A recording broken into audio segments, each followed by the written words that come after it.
क्या आपके जीवन में सुख शांति और भगवान विष्णु की कृपा की कमी महसूस होती है? तो श्रद्धा से सुनिए श्री हरि विष्णु की यह दिव्य स्तुति।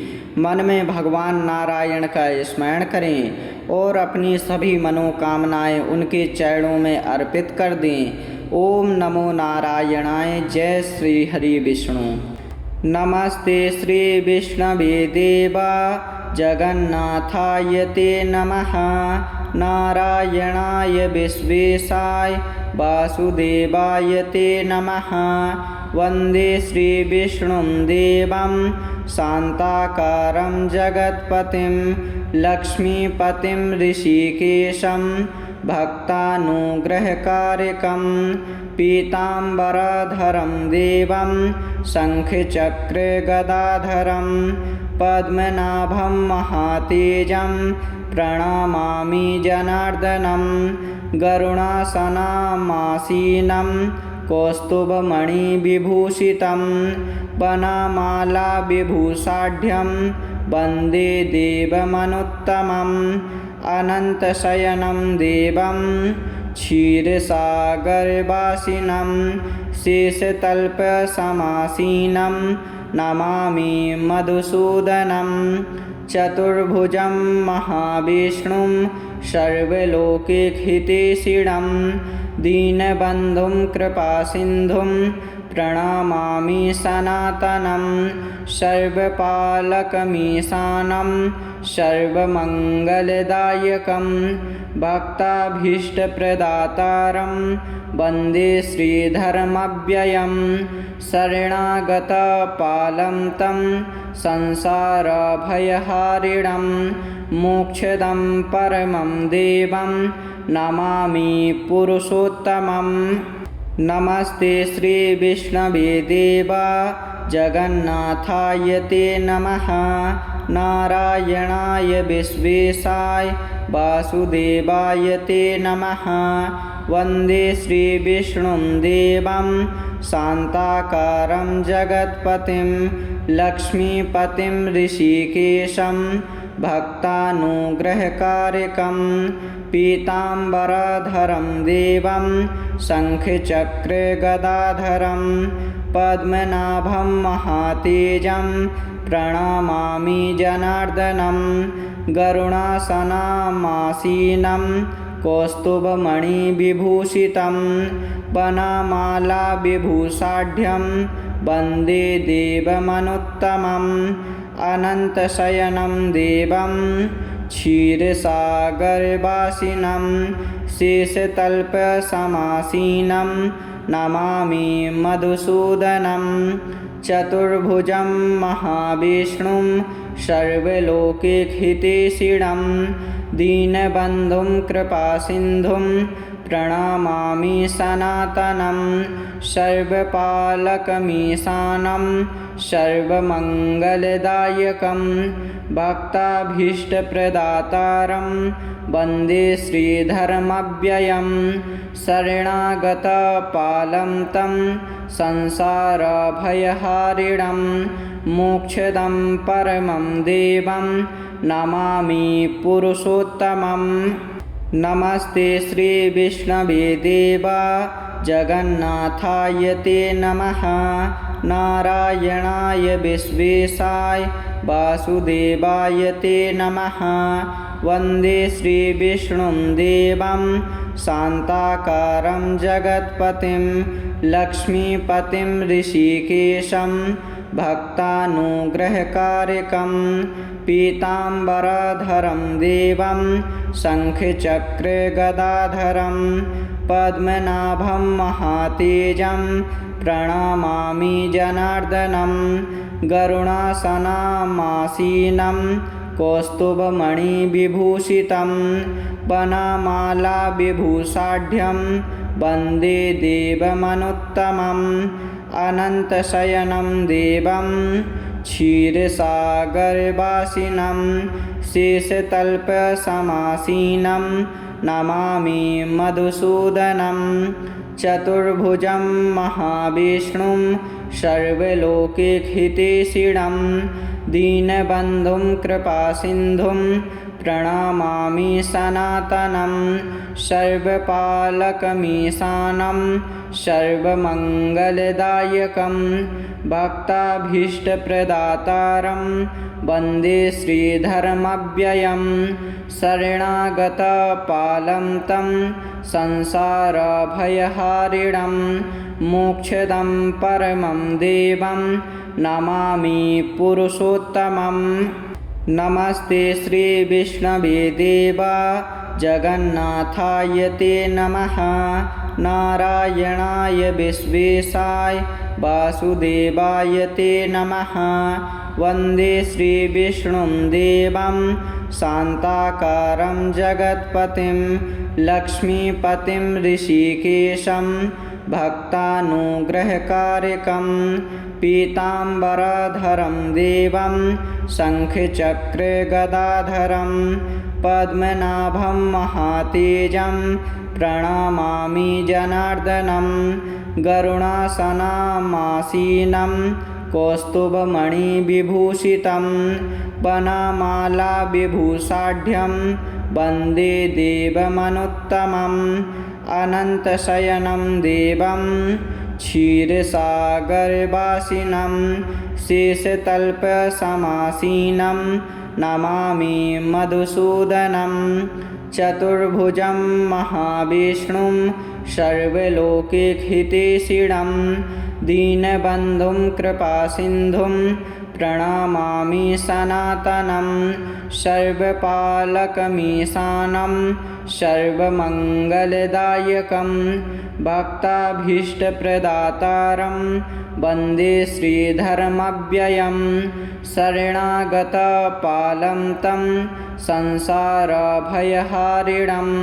मोक्षदं परमं देवं नमामि पुरुषोत्तमम्। नमस्ते श्रीविष्णवे देव जगन्नाथाय ते नमः। नारायणाय विश्वेशाय वासुदेवाय ते नमः। वन्दे श्रीविष्णुं देवं शान्ताकारं जगत्पतिं लक्ष्मीपतिं ऋषिकेशं भक्तानुग्रहकारकं पीताम्बरधरं देवं शङ्खचक्रगदाधरं पद्मनाभं महातेजं प्रणमामि जनार्दनं गरुडासनमासीनं कौस्तुभमणिविभूषितं वनमालाविभूषाढ्यं वन्दे देवमनुत्तमम्। अनन्तशयनं देवं क्षीरसागरवासिनं शेषतल्पसमासीनं नमामि मधुसूदनं। चतुर्भुजं महाविष्णुं सर्वलोकहितैषिणं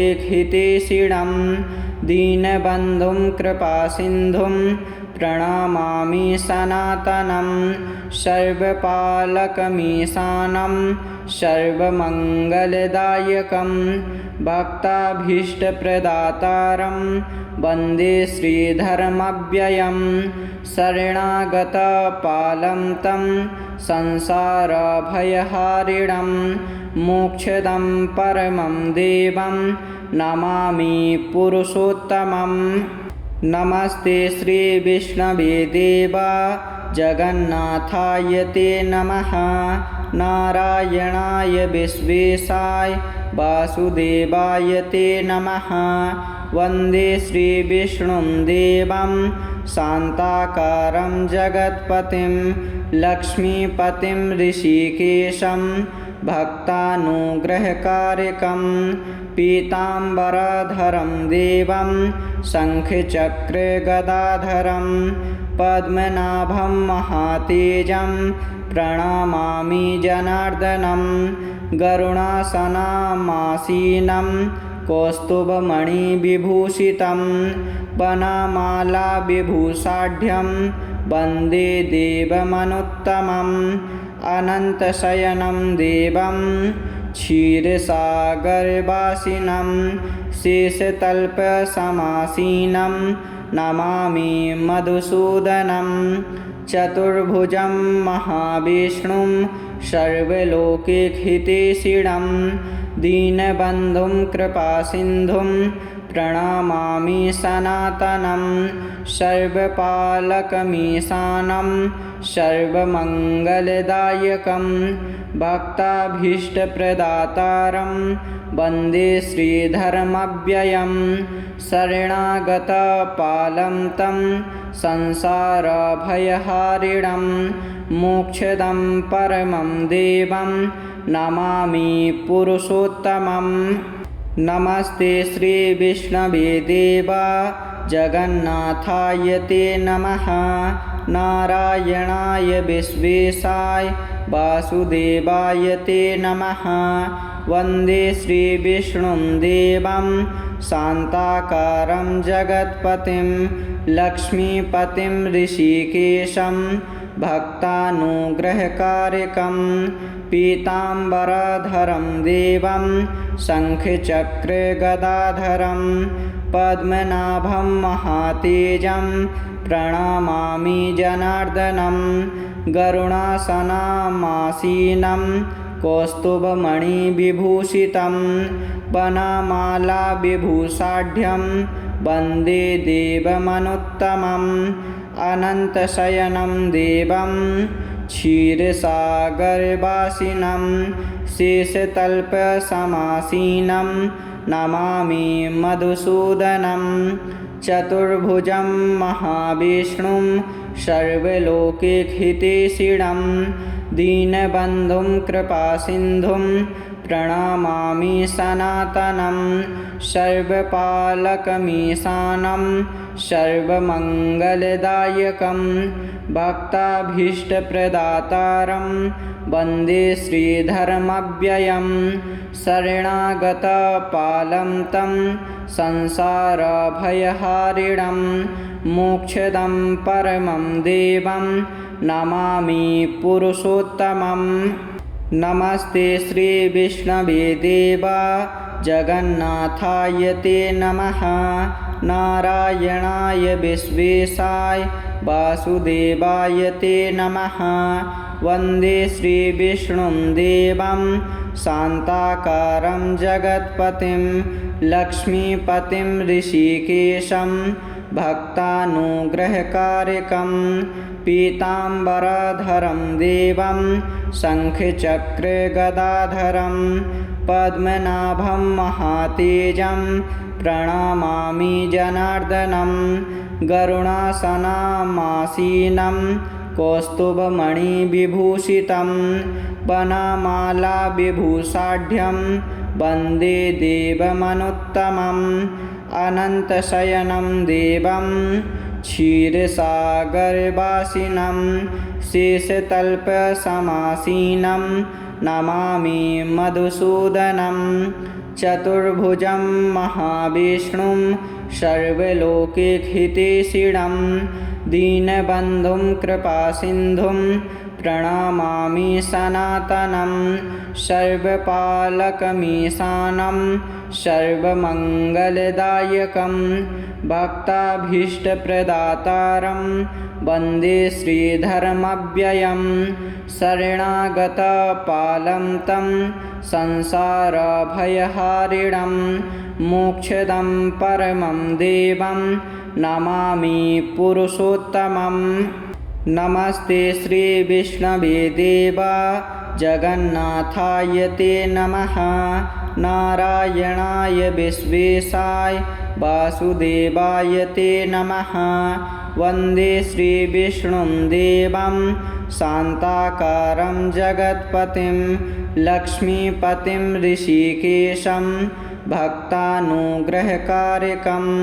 पीताम्बरधरं देवं शङ्खचक्रगदाधरं पद्मनाभं महातेजं प्रणमामि जनार्दनं गरुडासनमासीनं कौस्तुभमणिविभूषितं वनमालाविभूषाढ्यं वन्दे देवमनुत्तमम् अनन्तशयनं देवं क्षीरसागरवासिनं शेषतल्पसमासीनं नमामि मधुसूदनं चतुर्भुजं महाविष्णुं सर्वलोकैकहितैषिणं दीनबन्धुं कृपासिन्धुं प्रणमामि सनातनं सर्वपालकमीशानं सर्वमङ्गलदायकं भक्ताभीष्टप्रदातारं वन्दे श्रीधर्मव्ययं शरणागतपालं तं संसारभयहारिणं मोक्षदं परमं देवं नमामि पुरुषोत्तमं। नमस्ते श्री विष्णवे देवा जगन्नाथाय ते नमः। नारायणाय विश्वेशाय वासुदेवाय ते नमः।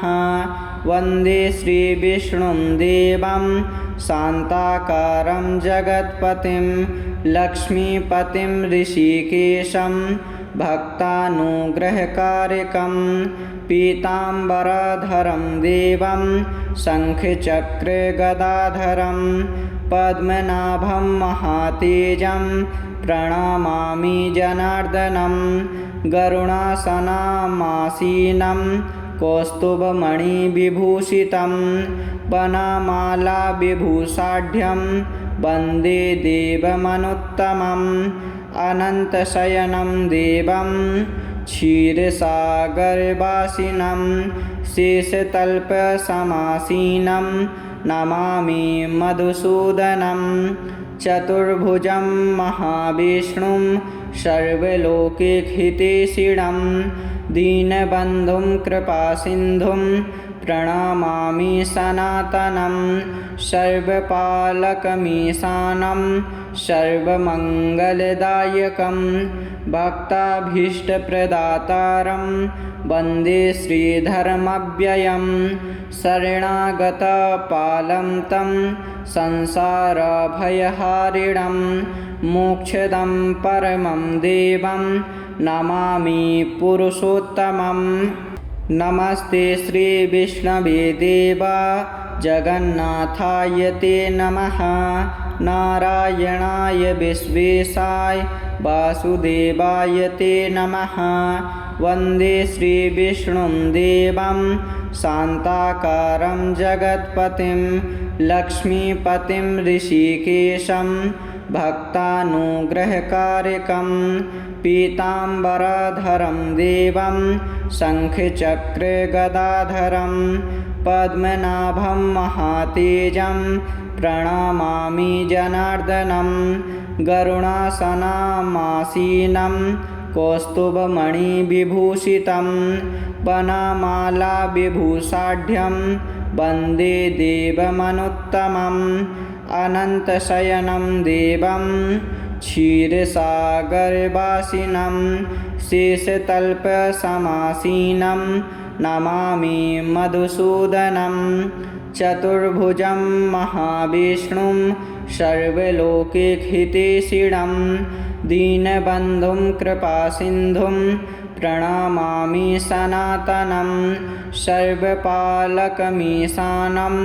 सर्वमङ्गलदायकं भक्ताभीष्टप्रदातारं वन्दे श्रीधर्मव्ययं शरणागतपालं तं संसारभयहारिणं मोक्षदं परमं देवं नमामि पुरुषोत्तमं। नमस्ते श्री विष्णवे देवा जगन्नाथाय ते नमः। नारायणाय विश्वेशाय वासुदेवाय ते नमः।